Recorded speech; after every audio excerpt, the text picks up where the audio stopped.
నేను ఎట్లా అప్పుడు ఏం మాట్లాడి స్వామి గారు నాకు ఇష్టమైన రచయిత, ఆరాధిస్తాను.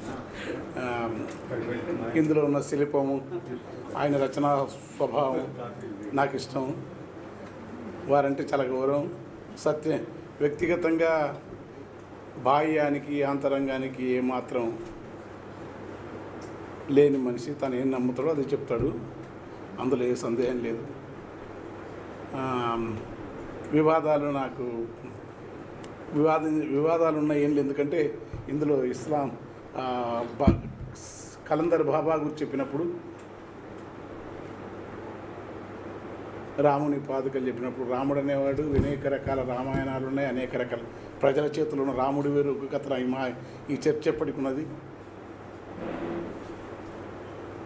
కట్టమంచి రామలింగారెడ్డి గారు జనమంచి సుబ్రహ్మణ్య కవి చెప్పిన చర్చల కంటే ముందే రంగనాథ రామాయణంలో ప్రశ్నించిన రాముడు వేరు. లేళ్ళని తింటావు, దుప్పులను తింటావు, జింకల కుందేళ్ళని తింటావు, ఆఖరికి కోతి నన్ను కూడా తింటావురా అని అడుగుతాడు వాలితోటి. అది రంగనాథ రామాయణంలో. అంటే రకరకాల రాముని గురించి, రాముడు ఆకలిరా కాదా, బుద్ధ భగవాను లాంటి ఒక మహత్తర సౌందర్యులు ఆత్మరాముడు, వేమన రాముడు వేరు, కబీర్ రాముడు వేరు, తులసిదాస్ రాముడు వేరు, ప్రజలలో ఓరల్ ట్రెడిషన్లో పాడబడుతున్న రాముడు వేరు, లిపిలేని కాలంలో నరుడు వానరుడుగా పరిణామం చెందే క్రమంలో సమాజం ఒక కుటుంబ వ్యవస్థ కోసం, ఒక నాగరిక సమాజం కోసం, వ్యవసాయం కోసం ఉన్న రామకథ అనాదిగా సాగుతూనే ఉంది. ఆ కథకు అంతం లేదు. ఆ ఉత్తర్ను దర్శించిన రాముడు కూడా నిర్వికార ఆత్మరాముడు కావచ్చు. అలాంటి రాముడిని దర్శింపజేసి మనకు జ్ఞానం ఇచ్చినాడు. ఆ వివాదంలోకి పోయేటంత స్థాయి కానీ పరిణతి కానీ నాకు లేదు. ఎందుకంటే ప్రతి గొప్ప నవల మీద ఏదైనా చర్చ అవుతుందంటే ఆ నవలలో చాలా సారవంతంగా, ఆయన కొత్త నవల రాస్తే చర్చ అవుతుంది కనుక ఇది గొప్ప నవల అని చెప్పలేము. ఆయన తెలుగు నవలా శిల్పంలో అగ్రశ్రేణి రచయితల కొద్ది మందిలో స్వామి గారు ఒకరు కనుక వారి ఈ నవల కొత్తదా, వారి రాసిందని చెప్పలేము. ఎందుకంటే సంస్కారం మీద, కన్నడ సంస్కారం మీద చర్చ అయింది. అనేక నవల మీద, భైరప్ప నవల మీద చర్చ అయినాయి. కుమారగౌరి ఒకటి, ఆ నవల్లో చాలా చర్చలనే కనుక ఇవాళ ఈయన వివాదాల మీద చర్చ అవుతుంటే ఆ నవలలో చాలా గొప్ప విషయం ఉందని అర్థం. ఆ నవల్లో చాలా అభిప్రాయం, ఏదన్నా మాట్లాడుతుంటే ఈ సమాజం చైతన్యవంతంగా ఉందని అవసరం. ఆ చైతన్యవంతమైన సమాజాన్ని, అది వ్యక్తిగతమైన ద్వేషం కూడా స్వామిని తెలిసిన వాళ్ళు, స్వామి గారిని తెలిసిన వాళ్ళు ఎవరు వ్యక్తిగతంగా తీసుకోరు. ఈ నవల 30 ఏళ్ల కింద కనుక వస్తే అప్పుడు ఇంత చర్చ కాకుండేది. ఇవాళ దేశంలో ఉన్న పరిస్థితుల వల్ల కొంత అలాంటి అవకాశం ఏర్పడ్డది. అది దానికి నేను సమాధానం ఇవ్వలేదని. కానీ మా దగ్గర ఆనగుంది అమ్మవారు ఉంది, మాణిక్యమ్మ మహాయోగిని. ఆమె చెప్తుంది, శివరాత్రి నాడు నేను గుల్బర్గా దర్గానుంటా, శివరాత్రి నాడు నేను గుల్బర్గా దర్గానుంటా, రంజాన్ నాడు నేను శ్రీశైలంలో ఉంటాను చెప్తున్నాయి. ఇక్కడ అచలము, సిద్ధులు, స్వామి గారు చర్చ లోతైన విషయాలు, ఉత్తపై తిప్పడం లాంటి పద్ధతి, సూఫీజం, కలందర భావం మట్టిలో ఆడికి ఒక్కటి చాలు. ఈ మతంలో హిందుత్వంని, రాముణ్ణి ఎత్తినాడు మత ద్వేషాలన్నకే. ఆ దర్గా ముందు బాబా బందే నవాశిష్యుడు కలందర్ బాబా ఆ మట్టిలో ఆడుకునే దృశ్యం చూడండి. మీరు నమ్ముతున్నమురు అలాంటి బాబాలను నేను చాలామంది చూసినాను. నేను సురేంద్రరాజు గారు ఇక్కడే ఉన్నారు. అచల మహాయోగులు, అవధూతలు, వాళ్ళని దర్శించుకున్నాం. అది హిందువుల్లోనే కాదు, ముస్లింలు ఉంటారు. ముస్లింలు హైదరాబాద్లో ఒక పాత బస్తుంది, అక్కడ మహాత్ముడు ఎప్పుడు ఇట్లా పెట్టుకొని నమాజ్ చేస్తుంటాడు. డబ్బులు ఇచ్చే తీసుకోడు, పట్టించుకోడు. షిరిడి సాయిబాబా అట్లాంటి వాళ్ళే, బందే నవాజ్ అట్లాంటి, విశ్వద్దీన్ అని ఉత్తరాస్పల్లిలో ఒక కవీశ్వరు ఉన్నాడు మా తెలంగాణలో, అతను అట్లాంటి వాడే. హమదుద్దీన్ అట్లాంటి వాడే, అల్లాజంటే అని అట్లాంటి వాళ్ళే. కనుక ఆ చర్చ కూడా ఇందులో ఉంది అద్భుతంగా. మరి చెప్పులు కుట్టే ఆచారం కసాపూర్లో ఉంది, కురుమూర్తి జాతరలో ఉంది. అది దళితులకు వచ్చినప్పుడు చెప్పులు ఇవ్వడం వల్ల వీళ్ళకి హక్కేందన్నప్పుడు దాన్ని కొద్దిగా గ్లామరైజ్ చేసి రాసి ఉంటారో, లేకుంటే నిజం కూడా మనకు ఆధ్యాత్మిక సాధన పరికరాలు వేరునే అన్నాడు. అవును, బౌద్ధులకు ఉన్న పరికరాలు కూడా వేరు. బౌద్ధం ఆలోచించే వాళ్ళు బుద్ధిస్టులు, అవధూతలు. కాకపోతే ఇవాళ ఏంటంటే ప్రతిదీ వివాదాస్పదం, మతాల పేరుతో జరుగుతున్న వివాదాస్పదంలో ఈ నవల ఖచ్చితంగా అలాంటి చర్చ జరుగుతుంది. అలా చేస్తున్న మిత్రుడు ఎవరు స్వామి పట్ల వ్యక్తిగతంగా గౌరవం కానీ, స్వామి పట్ల స్వామి గారి పట్ల అవమానం చేసే ఆలోచన కానీ లేదు. కానీ సమాజంలో జరుగుతున్న ఒక దారుణత్వం, ఒక అమానుషత్వం, అది ఖచ్చితంగా చరిత్రే జరుగుతున్నప్పుడు ఈ నవల చర్చకు జరుగుతుంది. నాకేంటంటే నేను చాలా ఇష్టం. నాకు నమ్మ తిరుప్పానవాళ్ళ వాటిలోకి ప్రబంధాల్లోకి తిరుమంగయ్యాల వారు వాటిలో పోను. కానీ ఎవరు కాదనుకున్న శైవం వారు స్వతసిద్ధంగా శైవ మూలాలు ఉన్నవాళ్ళు. కానీ 1160 రామానుజాచార్యుడు తెచ్చుకున్న వైష్ణవం ఖచ్చితంగా అష్టాచర్య మంత్రాన్ని అందరికీ ఇవ్వటమే కాకుండా ఇవాళ అంటరాని వాడలో కూడా కొంత అక్షర జ్ఞానము చైతన్యం ఉందంటే ఆ ట్రెడిషనే కారణం. రామానుజ తర్వాత ప్రతి మతం, బౌద్ధ మతం కూడా పాలకపక్షం చేతిలో కనుక మతం ఎట్లనవుతుంది. మతమే కాదు, కమ్యూనిజమే పాలకపక్షం అయినాక ఎట్లయితుందని చర్చ ఉంది. మతమే కాదు, వాజ్పేయి లాంటి వాళ్ళు ఒక్క సీటు ఉంటే ప్రజాస్వామ్యం అనే ధర్మాన్ని, విశ్వాసాన్ని, తనకు వారసత్వంగా వచ్చిన నైతిక విలువలను, జాతీయోద్యమం సాధించిన దీన్ దయాళ్, శ్యామ్ ప్రసాద్ ముఖర్జీ లాంటి వాళ్ళ ఒక ఆనాటి వారసత్వం తను ఈ ప్రజాస్వామ్యం విలువల కోసం ఒక్క సీటు నేను కొనను, ప్రజాస్వామ్యంలో ప్రతిపక్షం ఉండాలని చెప్పినంత విలువలను పాటించినారు. కానీ వాళ్ళ ఆ పరిస్థితి ఏ పార్టీలో లేదు. సుందరయ్య గారు లాంటి వాళ్ళు సమాజంలో ఏదైనా సరే ఒక ఆధిపత్యానికి వ్యతిరేకంగా జరిగేది మళ్ళీ ఇన్స్టిట్యూషన్లు అయినాక అది ఖచ్చితంగా మతాలుగా జరిగింది. అది బౌద్ధం కానీ జైనం కానీ. కాకపోతే ఈ చర్చ జరుగుతున్నప్పుడు నాకేంటంటే ఈ నవల వారి శిల్పం ఒక భైరప్పకి ఎంత అందమైన గృహభంగం చదివితే మనం ఎట్లా ఫీల్ అవుతామో, వంశవృక్షం ఎంత గొప్ప శిల్పం వారిది. రాముడు ఇలాంటి మీ రాజ్యం ఇలాంటి ఉత్తరాయణ ఆయన చెప్పే శిల్పం ఒక రచయితను ఎట్లా అంచనా కడుతుంటే ఆయన శిల్పం కానీ ఆయన తీసుకుంటే కంటెంట్ ఆయన భావాలతో నీకు విభేదం ఉండొచ్చు. కానీ చలాన్ని అంగీకరిస్తామా? చలం ఎప్పుడు సార్వత్రిక ప్రపంచంలో చలానికి మించిన రచయిత ఎవరైనా లేరని ఒప్పుకుంటారు. చలం భావాలన్నీ అందరికి ఇష్టమవుతాయా? తెలుగు సమాజానికి సృష్టించిన అరుదైన మహారచయిత స్వామి గారు. తర్వాత తానేమంటుండో ఆయన కొన్ని ఆధ్యాత్మిక సాధనా పద్ధతులు ఉన్నాయి, నాకు సాధనా పద్ధతులు ఉన్నాయి. నా పద్ధతులు నాకైతే నాకు నీవెంత రాముడు ఎంత ఇష్టం, అల్లా అంతే ఇష్టం, క్రీస్తు అంతే ఇష్టం, వర్ధమాన మహావీరుడు అంతే ఇష్టం, బుద్ధ భగవానుడు అంతే ఇష్టం. బుద్ధ భగవానుడని మనం అన్నప్పుడు ఈ దేశంలో ఇప్పుడు వ్యవస్థీకృతంగా ఒక విద్వేషం రెచ్చగొడుతున్న వాళ్ళు శివానందమూర్తి లాంటి యోగి బుద్ధుణ్ణి ఎక్కడైనా రచనలు మొత్తం ఆయన రచనలు బుద్ధ భగవానుడు అని అంటాడు. కానీ చాలా చోట్ల అదే ఆయన పేరుతో ఉన్నవాళ్ళు బుద్ధుని విగ్రహాలను, బుద్ధుని బోధనలను, బౌద్ధం అనే పేరుంటే దాడులు చేస్తూ ఉన్నారు. కనుక ఈ విద్వేష వాతావరణం అనేది మానవ సమాజానికి మనిషిలో ఉన్న క్రూరత్వం ఆయన అన్ని చోట్ల ఉంటాయి. మనిషికి నువ్వు ఆ రాజ్యం మీరే ఆ నవలలో కూడా చిన్నప్పుడు వాడు తూనిగలకు ముందు కూర్చుంటాడు. మానవ ప్రవృత్తిలో ఉన్న క్రౌర్యం, అమానుషత్వం, క్రూరత్వం ఈ నవలలో నల్ల ప్రజ మొదలుకొని భార్యను ఎత్తుకపోతే నల్ల ప్రజ ఎత్తుకపోతే సుమిత్రని ఆమె వస్తే నీవు సిగ్గు లేదు, నీవు రాని ఆమె తప్పు లేదు. రోజు అనుష్ఠానమే, రోజు గాయత్రి ఉపాసకుడే, రోజు సనాతన ధర్మమే. కానీ ఒక స్త్రీని ఎత్ర నార్యస్తు పూజ్యంతే రమంతే ఎత్ర దేవత నమ్మేవాడే. కానీ ఎవడో భార్యను ఎత్తుకోకపోతే కాపాడుకోవాల్సిన ధర్మం నీకు లేకుండా మళ్ళీ ఆమె తిరిగి వస్తే ఆమె పట్ల నీవు నీ ముఖం చూపొద్దు, నా పిల్లలు అవమానమవుతారు, అపవిత్రమవుతారు, ఆమె ఏం తప్పిదరు కదా అక్కడ అని ఎల్లగొట్టే కర్కోటకత్వాన్ని కూడా నవలలో చూడగలం. ఇది ఏ సనాతన ఇదానికి ఉన్మాదాన్ని అంటే ఒక రకంగా ఈ దేశంలో మతం పేరా, సంస్కృతి పేరా, ఆధిపత్యం పేరా మానవ ప్రవృత్తిలోని వికార లక్షణాలన్నింటినీ ఎండగడుతున్నట్టు కనపడుతుంది. ఎక్కడైనా సరే గుర్తుపెట్టుకోండి. అంత గొప్ప రచన.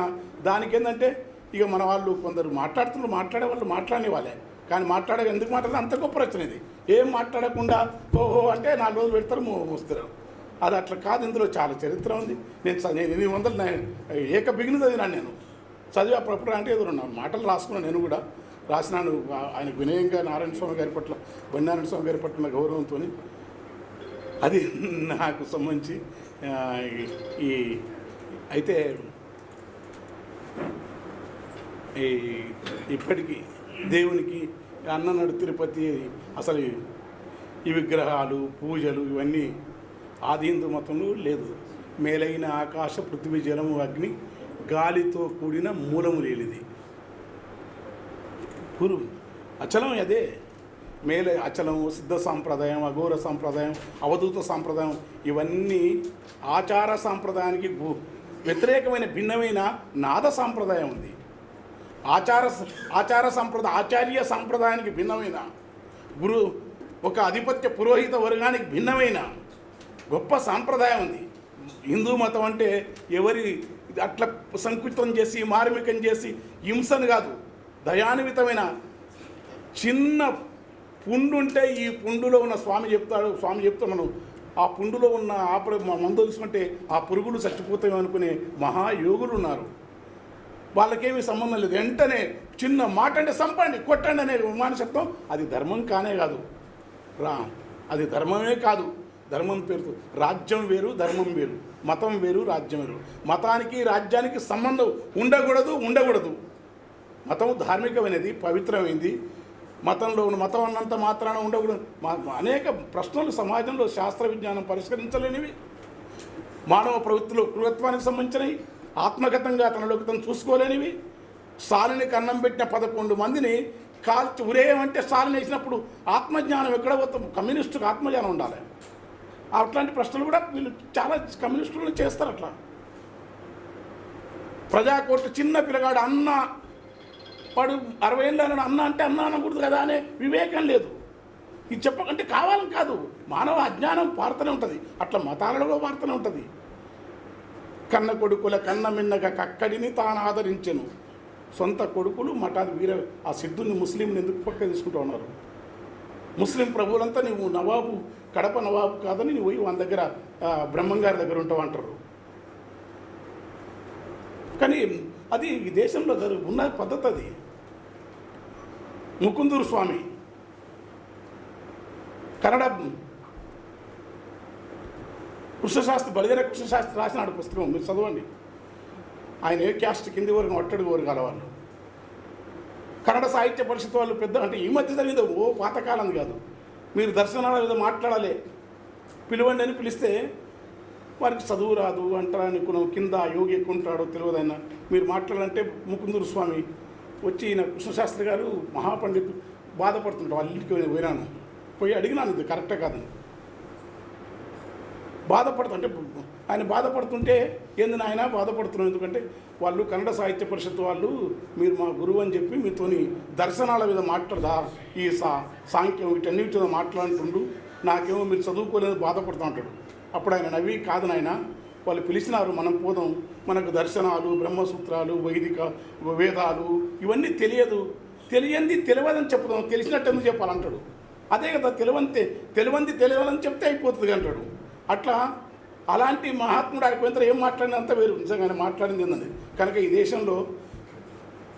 దేశంలో బహుజన కులాల నుంచి కింది కులాల నుంచి అది హిందూ మతమా బౌద్ధం, మీరు మహావీరులు లేకుండా, బుద్ధులు లేకుండా, సాంఖ్యం లేకుండా, అమనస్కం లేకుండా, ఆచరణ లేకుండా ఈ హిందూ మతంలో మహోన్నతమైన భావాలే ఉన్న మిగిలినవంటే మిగిలవు. కానీ అది కాకుండా శంభుకుని చంపిండు, ధర్మరక్షణ కొట్టిండు. ఈ ప్రవక్త చెప్పు రక్తం వేస్తే తల తెగిపోతుంటే సుయ్యున్న రక్త పేగులు పొట్ట చించి, ఈ మాటలు ఎవరైనా మాట్లాడవచ్చు? భగవంతుడు మాట్లాడు. మానవుడు క్రూరుడు ఎవడేం చేస్తాడు? మానవుడు క్రూరులు అండి, చేస్తారు, చంపుకుంటారు. కానీ నీవే పొట్ట చించితే పేగులు వస్తూ ఉంటే, ఆ రక్తం పొంగుతూ ఉంటే ఇదేక్కడి భాష? ఏం ఉన్మాదం ఇది? కనుక ఖచ్చితంగా ఇలాంటి నవలల ద్వారానే ఉన్మాదాన్ని, అజ్ఞానాన్ని, మౌఢ్యాన్ని ఎదిరించగలము. ఖచ్చితంగా ఇలాంటి నవల్లో జరగాల. మొత్తం రాముడు కాదనుకో, రాముడు ఎవరి పేటెంటు చెప్పిండ మీకన్నా?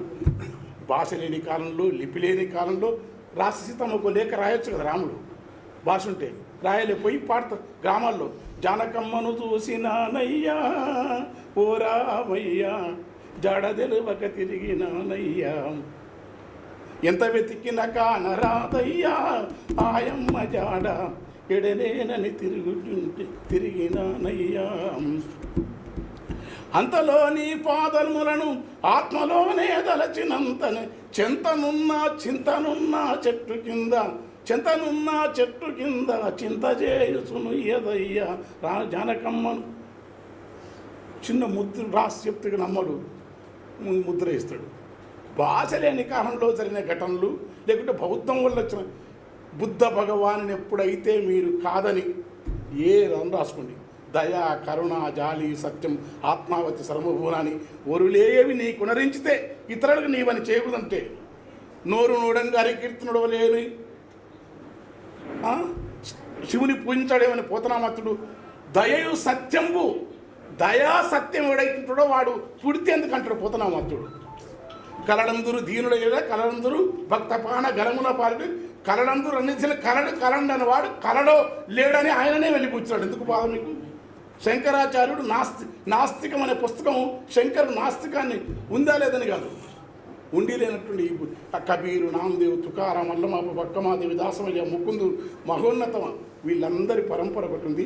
ఆ పరంపరను ఈ చరిత్రలో ఆ కడపటి యుద్ధం దగ్గర అలియ రామరాయలు, సదాశివరాయలు అది తీసుకొని రాసినాడు. దాంట్లో ఖచ్చితంగా ముస్లిం మతం వేరు, ముస్లిం ఛాందసత్వం వేరు, అరబ్ జిమ్మ ఉరిశిక్షలు వేరు, మరణశిక్షలు వేరు. ఇక్కడ మానవుడు ఏదన్నా కానీ హిందూ ధర్మమా, ముస్లిం ధర్మమా, హిందవ ధర్మమా, నీవు బతుకు ఇతరులు బతుక, నీవు జాలి ఉండని, దయ ఉండని, సత్యం ఉండని, మానవత్వం ఉండని. కమ్యూనిజం మానవుడి ప్రయాణం క్రూరత్వం నుంచి బయటపడి ఎంత క్రౌర్యమని చలం ఏడ్చి రమణ మహర్షి దగ్గర పోయి కూర్చున్నట్టు ఏడ్చుకుంటే మనమంతా మనసున్న రచయితలు ఈ ప్రపంచంలో అన్ని ఆధిపత్యాలు, అన్ని క్రౌర్యాల నుంచి చలం లేక ఏడ్చుకుంటా రచనలు మునిగిపోవాలి, రచనలు చర్చలు చేయాలని వ్యక్తిగత దేశంతో ఉండదు. స్వామి గారి పుస్తకాన్ని ఆవిష్కరించే భాగ్యం కలగటం నాకు బాగా ఇష్టం. నేను చదివిన, ఎందుకంటే శిల్పం, ఆయన శిల్పం, ఆయన రచనా శైలి, ఆయన ఇంత సబ్జెక్ట్ నువ్వు రాస్తే నేను ముందు చాలా చరిత్ర నవదైనా కానీ ఎక్కడో ఆగిపోబో ఏంద్రో ఆయన ఏంద్రో తిరిగి చూసుకోవాల్సి వస్తుంది. ఎక్కడ ఎంత సింపుల్గా పండితుడు యోగికి జ్ఞానం వస్తే మౌనాన్ని ఆశ్రయించినట్టు, పాండిత్యం ఎక్కువైతే సులువుగా రాసినట్టు, చలం నేను చదువుకుంటే ఇంకెంత బాగా రాయగలని చలం తపన పడ్డట్టు చదివి అనేక సాధికారికమైన ప్రామాణిక విమర్శను రాయగలిగిన స్వామి గారు ఇంత సులువుగా, ఇంత పామరత్వంతో, ఇంత గొప్పగా, ఇంత కళాత్మకంగా, ఇంత ఒక ప్రబంధం భారతం ఎవరికి ఎట్లా కనపడుతుందో ఈ నవల చదువుతుంటే భాషాపరంగా, శైలిపరంగా, సంఘటనలు, ఘటనా వైచిత్రి, భావం, ఊహ, ఘటనా వైచిత్రి, వక్రత మనం రాసుకున్నవే అవన్నీ వారు ఎందుకు యాదుకుండి ఉంటాయో చదివి ఉంటారు. కానీ వాళ్ళ రచనా శిల్పం గొప్పది. ఇది సాహిత్య లోకంలో గొప్ప పుస్తకం.